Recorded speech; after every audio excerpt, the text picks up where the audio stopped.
त्रेता युग में केवट ने भगवान श्री राम को अपनी नाव में बिठाकर गंगा की धारा पार कराई थी, लेकिन इस बार कहानी आस्था से निकलकर सत्ता की धारा में पहुंच गई है।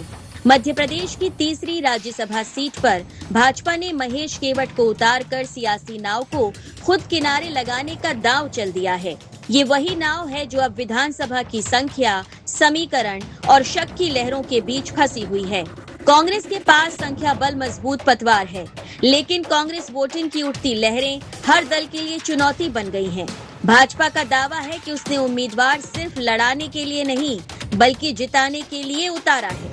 मुख्यमंत्री डॉक्टर मोहन यादव ने कहा कि भाजपा पार्लियामेंट्री बोर्ड के निर्देश पर हमारी गौरवशाली परंपरा के अनुसार ही ये तीसरा नामांकन दाखिल किया गया है। डॉक्टर यादव ने जोर देकर कहा कि हमारी पार्टी सबका साथ, सबका विकास और सबके विश्वास के मंत्र पर चलती है और जो कहती है वो करके दिखाती है। लंबे समय से प्रदेश की राजनीति में माझी, मल्ला और केवट जैसे समाज के प्रतिनिधित्व की कमी महसूस हो रही थी, जिसे भाजपा ने इस बार पूरा कर दिया है। एमपी में तीसरी राज्यसभा सीट पर सियासी संग्राम। भाजपा ने अंतिम समय में महेश केवट को उतारा। कांग्रेस की मीनाक्षी नटराजन ने भरा नामांकन। मध्य प्रदेश विधानसभा में 228 सदस्य। राज्यसभा सीट पर जीत के लिए 57 वोट जरूरी। बीजेपी के पास 164, कांग्रेस के पास 62 विधायक। 6 विधायक टूटे तो बिगड़ जाएगा कांग्रेस का गणित। आज भारतीय जनता पार्टी के तीसरे प्रत्याशी के रूप में हमारे पार्लियामेंट्री बोर्ड द्वारा राज्यसभा के नाम निर्देशन पत्र में महेश केवट जी द्वारा फॉर्म का जमा कराया गया। मुझे इस बात का संतोष भी है कि हमारी पार्टी ने अपनी गौरवशाली परंपरा के अनुसार फिर एक बार तीसरा प्रत्याशी भी डाल करके भविष्य में हम अपनी तीनों इस राज्यसभा की सीट के निर्वाचन में निर्वाचित होकर रहेंगे। इस संकल्प के साथ मुझे पूरा भरोसा, भारतीय जनता पार्टी अपने तीसरे प्रत्याशी को भी विजय मार्ग पर लेके चलेगी। तीसरी सीट पर भाजपा उम्मीदवार को लेकर कांग्रेस हमलावर है।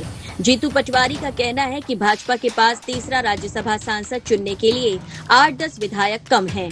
फिर भी उसने तीसरे उम्मीदवार का नामांकन दाखिल कराया है। मध्य प्रदेश में भाजपा लोकतंत्र का चीर हरण करना चाहती है, लेकिन हमारे सभी विधायक एकजुट हैं। हम मीनाक्षी नटराजन को राज्यसभा भेजकर भाजपा को सबक सिखाएंगे। एक तरफ देश संकट में आर्थिक रूप से इसकी गुहार है और दूसरी तरफ दूसरा कैंडिडेट खड़ा करेंगे, विधायकों की खरीद फरोख्त करेंगे।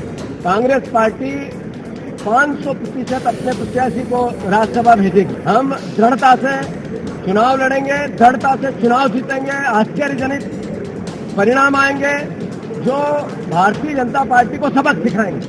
बहरहाल मध्य प्रदेश में राज्यसभा की तीसरी सीट का ये सियासी खेल केवल संख्या बल का नहीं, बल्कि रणनीति, एकजुटता और पार्टी अनुशासन का है। ऐसे में सवाल ये है कि क्या मीनाक्षी नटराजन अपनी मजबूत स्थिति के दम पर राज्यसभा पहुंचेंगी या महेश केवट भाजपा की रणनीति के साथ इस गणित को पलट देंगे। Bureau report, IND 24।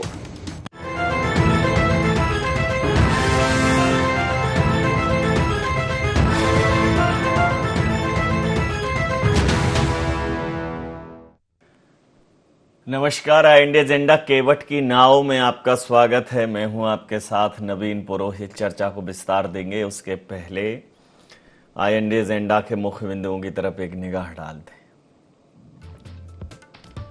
राज्यसभा की तीसरी सीट पर भारतीय जनता पार्टी उम्मीदवार उतारने के क्या है मायने? क्या कांग्रेस की जीत सुनिश्चित कर पाएंगी मीनाक्षी नटराजन? कांग्रेस को क्यों सता रहा क्रॉस वोटिंग का डर? तीसरी सीट जीतने के भारतीय जनता पार्टी के दावे में कितना दम? नमस्कार, इन्हीं सवालों के साथ चर्चा में आप सबका पुनः स्वागत है। मध्य प्रदेश में राज्यसभा चुनावों के मद्देनजर भारतीय जनता पार्टी ने पहले अपने 2 प्रत्याशी घोषित किए, श्रीमान चुघ और श्रीमान रजनीश अग्रवाल।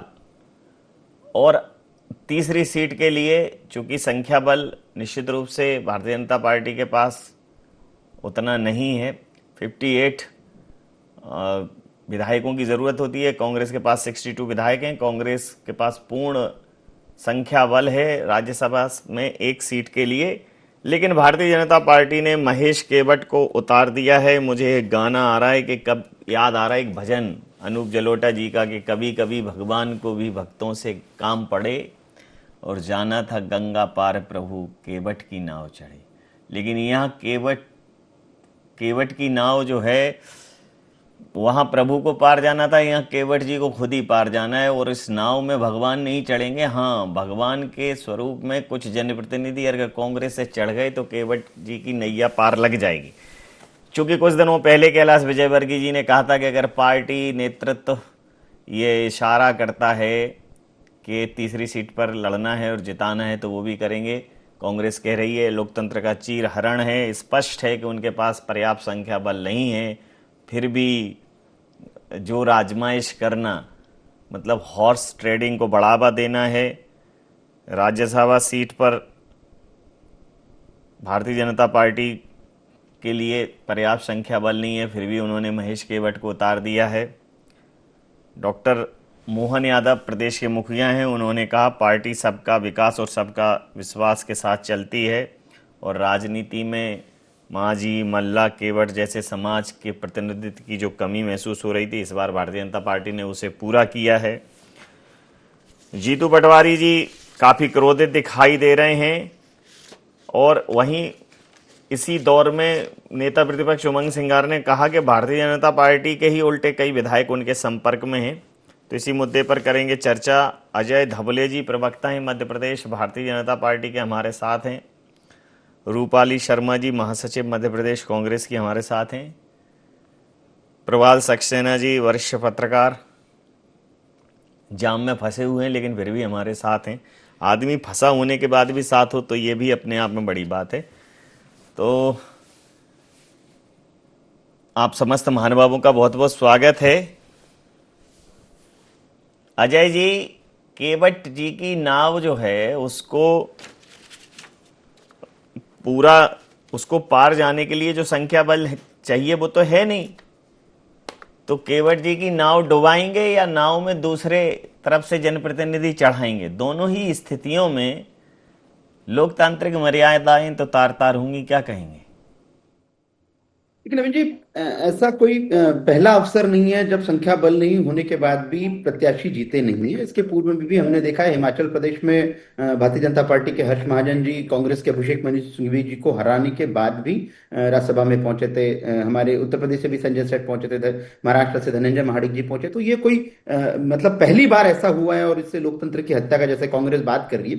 देखिए, हिस्टोरिकली भारतीय जनता पार्टी के लिए ये राज्यसभा का इलेक्शन इसलिए महत्वपूर्ण था कि हमारे जो प्रथम प्रत्याशी और दूसरे प्रत्याशी, इनको वोट देने के बाद भी भारतीय जनता पार्टी के पास में एब्सोल्यूट वोट बच रहे। तो एब्सोल्यूट वोट बचने के बाद में हम इस पोजीशन में थे, हमारे पास में नंबर ऐसा है कि हम एक तीसरा प्रत्याशी दे सकते हैं। अब रहा प्रश्न इस बात का कि वो तीसरे प्रत्याशी के लिए जो एडिशनल वोट्स की व्यवस्था कैसे होगी। तो निश्चित रूप से भारतीय जनता पार्टी चुनाव में जाएगी, कैंपेनिंग करेगी और ये कांग्रेस को सोचने का विषय है कि वो अपने जो विधायक है उनको किस प्रकार से बचे। कि देश में कहीं पे भी राज्यसभा के इलेक्शन होते हैं, देश में अन्य विधान परिषदों के इलेक्शन जहां जहां होते हैं, वहां सिर्फ कांग्रेस के विधायकगण ही इस प्रकार के अविश्वास और चिंता के दौर से गुजरते हैं। तो एक तो कांग्रेस के नेतृत्व के प्रति उनका अविश्वास रहेगा, दूसरा कहीं ना कहीं उनको अपने नेतृत्व पे भरोसा नहीं है, उसकी वजह से वो अन्य राजनीतिक दलों को वोट करते हैं। तो ये उनकी अपनी परिपाटी रही है। लेकिन हम भारतीय जनता पार्टी के परिप्रेक्ष्य में यदि बात करें तो भारतीय जनता पार्टी ने सोची समझी रणनीति के तहत हमारे जो नंबर्स थे उन नंबर्स का सम्मान करते हुए हमने ये अपना प्रत्याशी दिया है।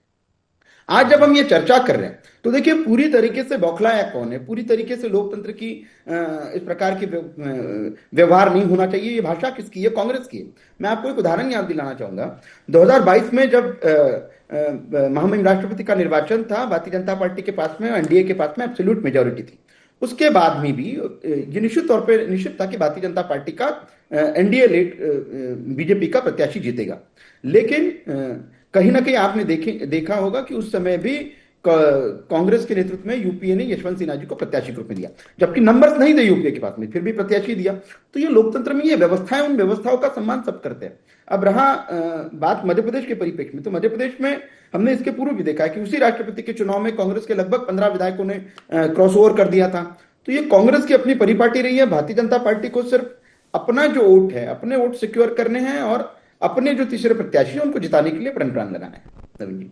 जी जी। तो रूपाली जी, आपके पास एब्सोल्यूट मेजॉरिटी है, चूंकि संख्या अब 228 हो गई है, 2 विधानसभाएं खाली हो गई हैं, तो उस दृष्टिकोण से 57, पैसे तो 58 चाहिए लेकिन 57 वोट चाहिए, आपके पास 62 हैं, पर्याप्त हैं। लेकिन उसके बाद भी भारतीय जनता पार्टी केवट जी की नाव जो है उन्होंने मझधार में उतार दी है और उस पार ले जाएंगे। तो ऐसा नहीं है कि आपके यहाँ के कुछ लोग चप्पू पकड़ के और बैठ जाएं, क्योंकि आपके यहाँ के लोग बहुत धावक बहुत हैं, दौड़ जाते हैं, क्या कहें? भावक बहुत है, दौड़ जाते हैं, जो आपने कहा है मैं इस पे डेफिनेटली अग्री नहीं करूंगी कि ऐसा कुछ होगा। भाजपा पार्टी जो है वो एक तानाशाह पार्टी है, ये पूरा देश जानता है। तानाशाही से ये लोग कुछ भी करवा सकते हैं, या तो ये ब्लैकमेल करेंगे या तो ये प्रेशराइज करेंगे। और सबसे बड़ी दिक्कत इनके साथ ये है कि ये किसी महिला को आगे बढ़ते हुए नहीं देख सकते। नारी वंदन, नारी शक्ति, ये सब बड़ी बड़ी जो ये बातें करते हैं, 33% आरक्षण की बातें करते हैं, और जहां इन्होंने देखा कि मीनाक्षी नटराजन जी यहाँ पर आ रही हैं, राज्यसभा सांसद बन रही हैं, तो इनको उसमें बहुत बड़ी तकलीफ है। महिला विरोधी पार्टी है भाजपा। कांग्रेस का सबसे बड़ा पॉइंट ये है कि ये महिला विरोधी जो पार्टी है भाजपा, ये इधर उधर की बातें घुमा के जो ये कह रहे हैं कि इन्होंने तीसरा प्रत्याशी वो कर लिया है और राज्यसभा, इनको सबसे बड़ी तकलीफ ये है कि महिला आ रही, इसके अलावा भाजपा सरकार को कोई तकलीफ नहीं। और रही बात जो आप कह रहे हैं कि क्रॉस वोटिंग की, तो डेफिनेटली कांग्रेस पार्टी में क्रॉस वोटिंग तो होना बिल्कुल भी नहीं है। हमारी जो सांसद, राज्यसभा सांसद है, वो मीनाक्षी नटराजन जी ही बनने वाली है और पूर्ण बहुमत से बनने वाली। जी प्रभाल जी, उधर आप फंसे हैं जाम में, इधर चुनाव फंसा दिया केवट जी ने। नवीन जी देखिए, जो राज्यसभा का चुनाव है बड़ा रोचक चुनाव हो गया है। जी। अगर हम पहले थोड़ा बात करें पुरानी, तो एक बार इसी विधानसभा में, इसी सरकार में सुप्रीम कोर्ट के वरिष्ठ वकील और कांग्रेस के प्रत्याशी विवेक तनखा जी चुनाव जीते थे विनोद गोटिया जी से। तो एक बार ऐसा हो चुका है जिसमें विवेक तनखा जी जीते थे शिवराज सिंह चौहान के समय में। और भारतीय जनता पार्टी की बात करें तो वो चमत्कारी पार्टी है, वो 2 विधायकों में भी सरकार बना लेती है। तो कुछ भी हो सकता है। राजनीतिक खेल बड़ा, राजनीतिक जो बोलते हैं रास्ता बड़ा टेढ़े मेढ़े है। नहीं, मेरा कहना ये था कि जब इस तरह का प्रदेश के मुखिया का बयान आता है कि लंबे समय से प्रदेश की राजनीति में माझी, मल्ला और केवट समाज की कमी महसूस की जा रही थी, तो नाव में केवट जी को जो नाव दी है, उस नाव में पर्याप्त संख्या बल नहीं है। तो ऐसा तो है नहीं कि भारतीय जनता पार्टी उन्हें बलि का बकरा बनाना चाहती हो। मतलब ऐसा नहीं हो कि जोर आजमाइश ज्यादा हो जाए और कैलाश विजयवर्गीय जी जो पहले कह रहे थे वैसा ये कुछ खेल कर दें। हालांकि कांग्रेस बाड़ाबंदी करेगी, अपने विधायकों को घेरेगी, क्या कहेंगे? बिल्कुल, 2 सरकारें जो इनकी है वहां पर काफी पर्याप्त सुविधाएं हैं, वहां पर ये इनको विधायकों को व्यवस्थित किया जा रहा है ना। 2 सरकारें जो कांग्रेस की है। लेकिन यहाँ पर मैं एक कहना चाह रहा हूँ आपसे कि भारतीय जनता पार्टी कोई काम भी बहुत सोच विचार के करती है, क्योंकि उनके 24 आवर्स जो है वो लोग चुनावी मूड में रहते हैं। तो पूरा गणित लगाने के बाद ही उन्होंने ये, कैलाश जी तो काफी समय से कह रहे हैं कि हमें तीसरे का अगर इशारा मिलेगा तो हम जुट जाएंगे। तो फिर मेरे को लगता है कि पर्दे के पीछे से सारी सेटिंग हो चुकी है। अब तो सिर्फ 18 तारीख का ये लोग इंतजार कर रहे हैं। इस बीच ये बात चर्चा भी हो रही है कि कांग्रेस अपना एंड टाइम पे प्रत्याशी भी बदल सकती है, इसकी चर्चा भी है। तो राजनीति में सब कुछ संभव है नवीन जी, कुछ भी हो सकता है जी। तो अजय धवले जी, आपको क्या लगता है कि किस आधार पर आप क्रॉस वोटिंग की उम्मीद कर रहे हैं? ऐसा कांग्रेस के चाहने वाले कौन से उनके खेमे में पैदा हो गए? ऐसा आपने क्या उन्हें मंत्र फूका है? देखिए, प्रलोभन से ही आएंगे या राजनीति की एल्पेनलीवे थोड़ा अलग सी है, लालच आह लप कौन कब गपक ले पता नहीं है। तो आपको क्या लगता है, अगर मान लो कांग्रेस के लोगों ने क्रॉस वोटिंग करी, तो ये तो ऐसा कोई मुद्दा नहीं है कि भाई कोई ऐसा बड़ा मुद्दा हो, सेंसिटिव इश्यू हो, राष्ट्रीय अस्मिता की बात हो, ऐसा तो कोई मुद्दा नहीं है। तो फिर क्या क्या समझा के लेके आएंगे उनको? नवीन जी, मध्य प्रदेश के परिप्रेक्ष्य में यदि मध्य प्रदेश के इतिहास में देखें तो 2020 सबसे बड़ा उदाहरण है कि किस प्रकार से कांग्रेस के विधायकों ने अपनी अंतरात्मा की आवाज सुनी थी। उसी प्रकार से मैंने आपको देश के अन्य राज्यों में भी राज्यसभा की अंतरात्मा की आवाज जो है, तो अपने अंतरात्मा की आवाज, तो ये कांग्रेस के विधायक की अंतरात्मा की आवाज सुनते हैं। ये देश में आपको इकलौता उदाहरण दिखेगा कि कांग्रेस ही ऐसा एकमात्र राजनीतिक दल है जिसके साथ में हास्यास्पद स्थिति होती है, जिसके पास नंबर्स होने के बाद भी कांग्रेस चुनाव हार जाती है। अब दूसरा, मेरी बहन ने जो विषय रखा था कि महिलाओं की बात की, तो भारतीय जनता पार्टी निश्चित रूप से महिलाओं के सशक्तिकरण के लिए प्रतिबद्ध है। उनको राजनीतिक प्रतिनिधित्व कैसे देना, ये भारतीय जनता पार्टी ने इंश्योर किया। 2023 में वुमेन रिजर्वेशन बिल आने के पहले ही, और वर्तमान के परिप्रेक्ष्य में यदि हम बात करें तो वर्तमान से मध्य प्रदेश से 3 महिला राज्यसभा की सांसदें हमारी सम्मानित हमारी माया नरोलिया जी है, हमारी कविता पाटीदार जी है, हमारी सुमित्रा वाल्मीकि जी, ये 3 महिलाएं राज्यसभा में भारतीय जनता पार्टी का प्रतिनिधित्व कर रही है। देश में यदि महिलाओं के प्रतिनिधित्व की राज्यसभा की बात करें तो 18 महिलाएं भारतीय जनता पार्टी से राज्यसभा में। कांग्रेस को पूछ लीजिए कितने नंबर महिलाओं के राज्यसभा में है, मध्य प्रदेश से पूछ लीजिए हमारी बहन को।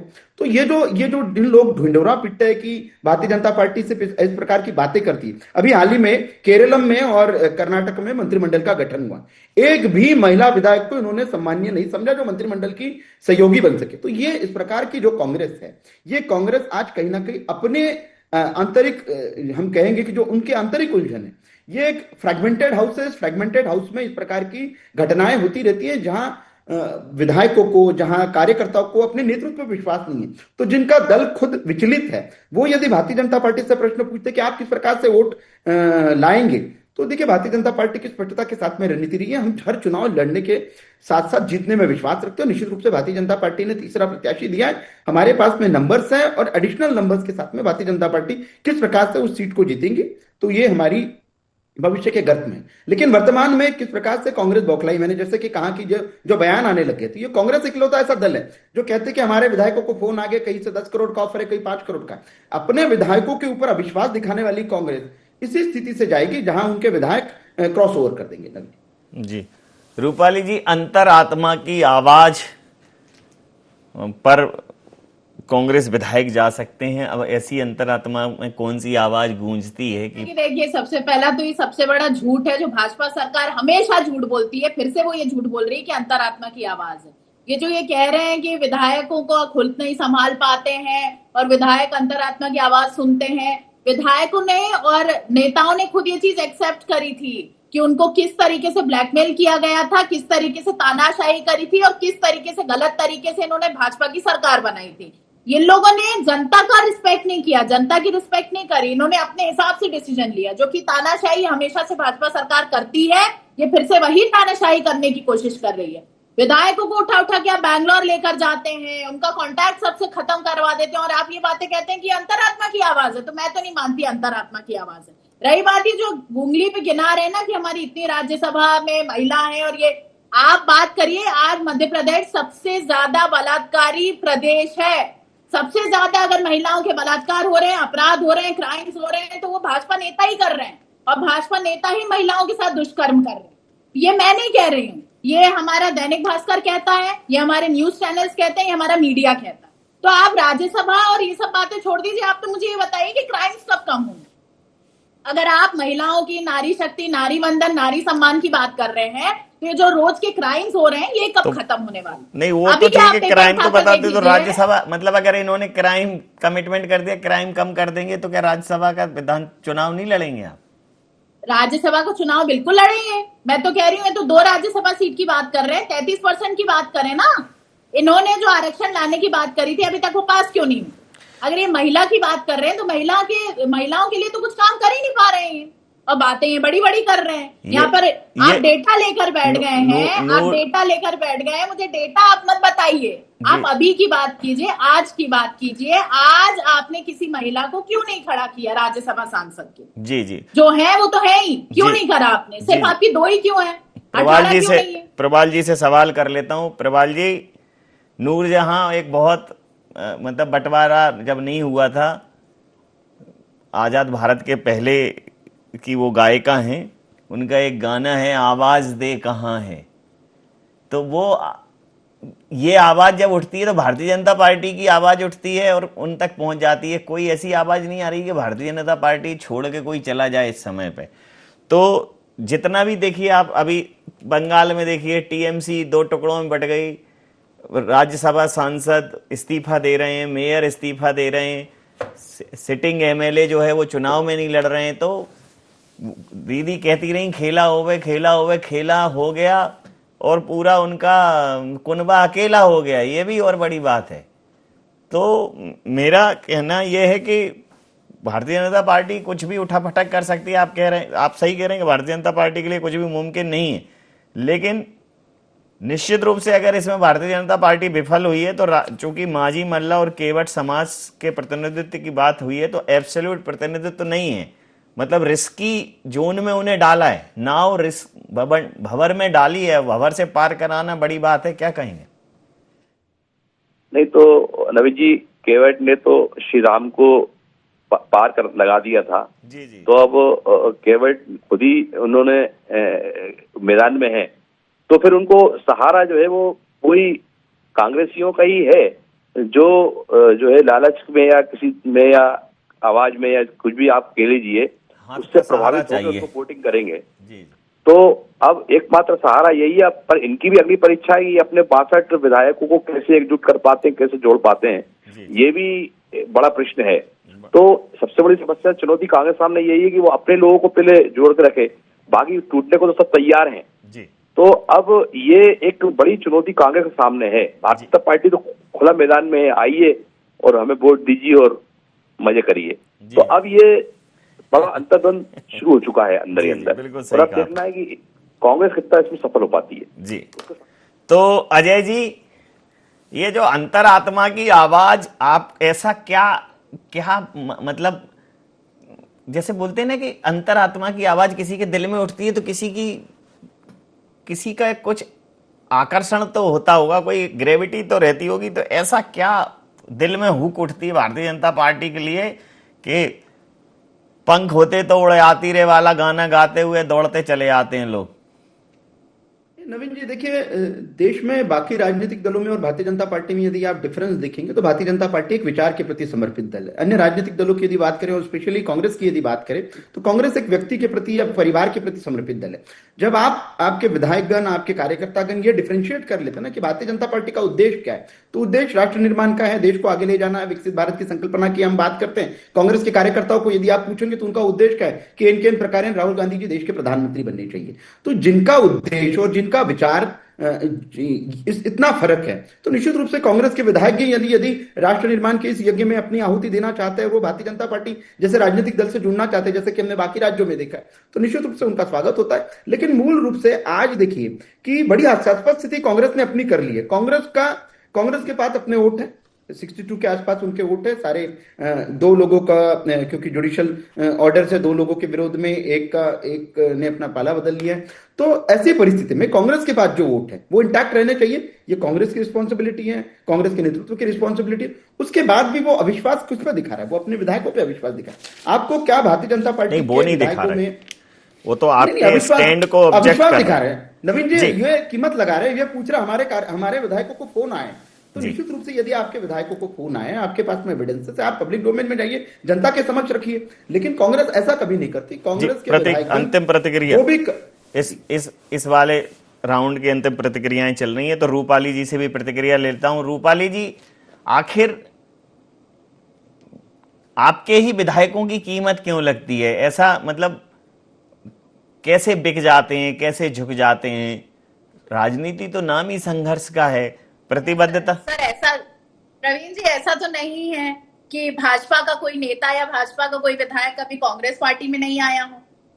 ये तो डेफिनेटली अपनी चॉइसेस भी होती हैं, और किस तरीके से तानाशाही चल रही है तो पूरा देश जानता है। मोदी जी की हम बात करें, मोहन यादव जी तो उनके ही कठपुतली है, तो डेफिनेटली वो तानाशाही तो पूरा देश जान रहा है कि क्या है और क्या नहीं है। और भाजपा पार्टी के भी बहुत नेता, बहुत विधायक कांग्रेस में दाखिल हुए हैं। और रही बात अविश्वास जताने की, जैसे कि अजय जी कह रहे हैं, तो अविश्वास तो हमने कभी जताया ही नहीं है।